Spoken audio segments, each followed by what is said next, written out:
জমি দখলে নিতে কক্সবাজারের পেকুয়ায় প্রকাশ্যে অস্ত্র হাতে হামলা চালিয়েছে দুর্বৃত্তরা।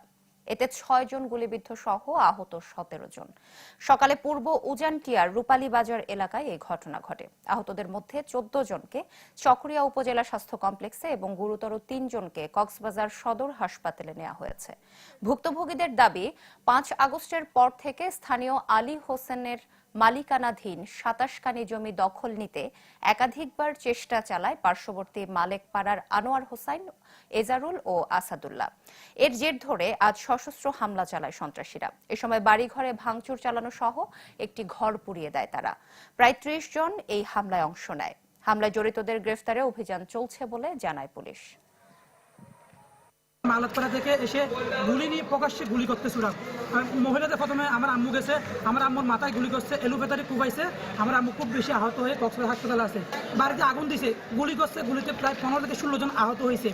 এখানে ওরা বিএনপির লোকরা বিএনপি পরিচয় দিয়ে সন্ত্রাসী করে ওখান থেকে তারা দাপটগিরি দেখায়, সাধারণ মানুষকে অত্যাচার করতেছে এরা। দুই পক্ষের মধ্যে জায়গা থেকে নিয়ে বিরোধ, এক পক্ষ দখল করতে গেছে, আমাদের জনপ্রিয়তা আছে। তো ওই পক্ষ এখনো অভিযোগ দাখিল করেন, ভিকটিম পক্ষ অভিযোগ দাখিল করেন, আমরা আইনে কোনো নিশ্চিন্তে খান স্বাস্থ্যকর অল টাইম পান। All time healthy life.